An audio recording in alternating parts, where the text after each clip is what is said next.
मुनिदय के चरणों में सादर नमोस्तु नमोस्तु नमोस्तु। मुनिवर, वीतराग प्रतिमाएं साक्षात सम्यक दर्शन का कारण है। प्रतिमाओं के संबंध में मेरे 4 सवाल हैं आपके पास में।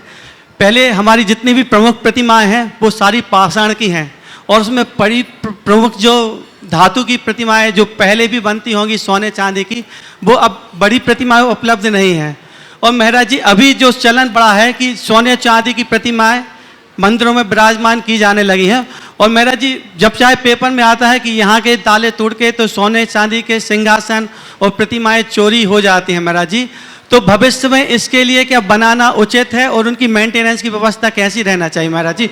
और दूसरा क्वेश्चन ये है महाराज जी कि आजकल सहजकूट शैत्यालय जो पीतल की प्रतिमाओं के बनने जा रहे हैं, मैं उनका कोई विरोध नहीं कर रहा, मैंने खुद भागवता में एक सहजकूट प्रतिमा विराजमान की है महाराज जी। तो हमने ये देखा है कि कुछ स्थानों पर जहाँ पर बहुत ज़्यादा पीतल की प्रतिमा है वो काली पड़ रही है, उनका मेंटेनेंस नहीं हो रहा है महाराज जी। ऐसे भविष्य में उन प्रतिमाओं का मेंटेनेंस कैसे होगा और उनकी सुरक्षा कैसे होगी? क्योंकि पहले भी अपने पास पुराने में तीसरा पूछो। हाँ, जो आताइयों ने हमारी प्रतिमाओं को खंडित किया और लूट लिया है, तो भविष्य में जो हमारी इतनी कीमती प्रतिमाएं रहेंगी उनकी हम व्यवस्था कैसे कर पाएंगे, मेंटेनेंस कैसा होगा, उनकी सुरक्षा कैसे रहेगी? क्योंकि 100-200 साल बाद तो आताइयों का चौथा बस महाराज जी हो गए, तीन ही हो गए। देखिए, हमारी जो प्रतिमाएं हैं वो पूज्य है, आराध्य हैं, वीतराग है, और वो हमारे भावों की विशुद्धि में एक निमित्त है। पाषाण की प्रतिमाओं की बहुलता से स्थापना हुई है, होती रही है, और वो आज भी हम सब का पथ प्रशस्त कर रही है। ये प्रमाणों को देखते हैं तो जितने भी अकृत्रिम जिनालय हैं वहाँ स्वर्णमय जिनबिंब ही हैं। समझ गए? स्वर्णमय, रत्नमय जिनबिंब। अतीत के काल में भी लोगों ने धातु की प्रतिमाएं स्थापित की होगी, इसमें संशय नहीं है। 10वीं, 11वीं, 12वीं शताब्दी की तो कुछ प्रतिमाएं मिलती हैं, लेकिन हो सकता है लोगों ने, आतताइयों ने उन प्रतिमाओं को गला दिया हो, इसलिए आज उनका अवशेष न मिलता। ऐसा हो सकता है। कम उस समय धातु की प्रतिमाओं की कास्टिंग की इतनी अच्छी फैसिलिटीज नहीं होगी। आज उनकी कास्टिंग के बड़े बड़े साधन हैं, बड़े बड़े उपकरण हैं, बड़ी सी बड़ी प्रतिमा ढाल दी जाती है। उस समय छोटी छोटी प्रतिमाएं ढालते थे, क्योंकि आज जैसा यांत्रिक विकास उस युग में नहीं हुआ था। ये भी एक कारण होगा। तो प्रतिमाओं को विराजमान करने की परंपरा प्राचीन काल से रही है, और धातु की तो जाने दीजिए, रत्नों की प्रतिमाएं भी लोगों ने विराजमान की है। और मूल बद्री में आप जाकर देख लीजिए, वो रत्नमय जिनबिंबों के दर्शन करके आप अपने आप को धन्य कर सकेंगे। देश के अन्य भी अनेक स्थानों में ऐसी रत्नमयी प्रतिमाएं हैं। समझ गए?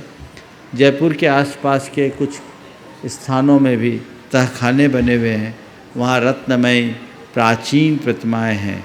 वो प्रतिमाएं आमेर में भी जो है वहाँ प्राचीन प्रतिमाएं हैं, रत्नमयी प्रतिमाएं, और कई जगह है। तो रत्नों की और धातु की प्रतिमाओं को विराजमान करने की परंपरा प्राचीन रही है। हाँ, पहले बड़ी बड़ी प्रतिमाएं नहीं रहती थी, साधन कम होंगे, और जो छोटी मोटी प्रतिमाएं लोगों ने बनवाई, हो सकता है आतताइयों के लिए उन्हें ध्वस्त करना, नष्ट करना थोड़ा सहज लगा हो, इसलिए नष्ट भ्रष्ट कर दिए गए।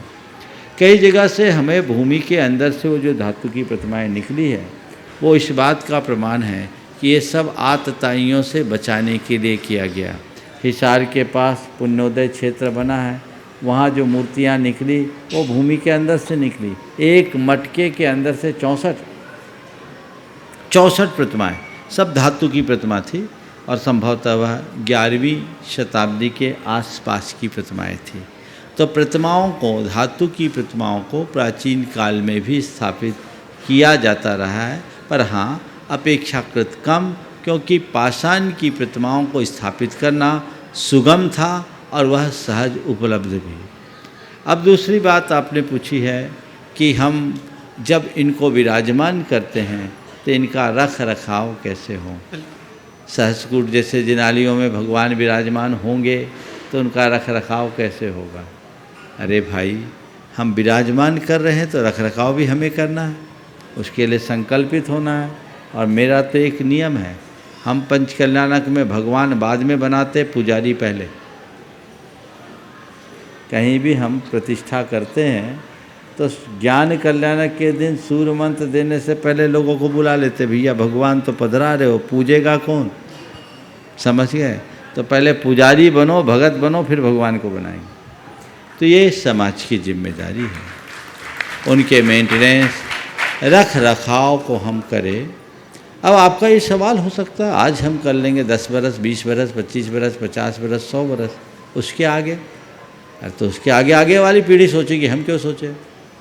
हम तो ये बात जानते हैं कि हमारे बाप दादा हमें कोई धरोहर सौंप के जाते हैं तो कह के जाते हैं, बेटा ये हमारी धरोहर, इसे संभालना।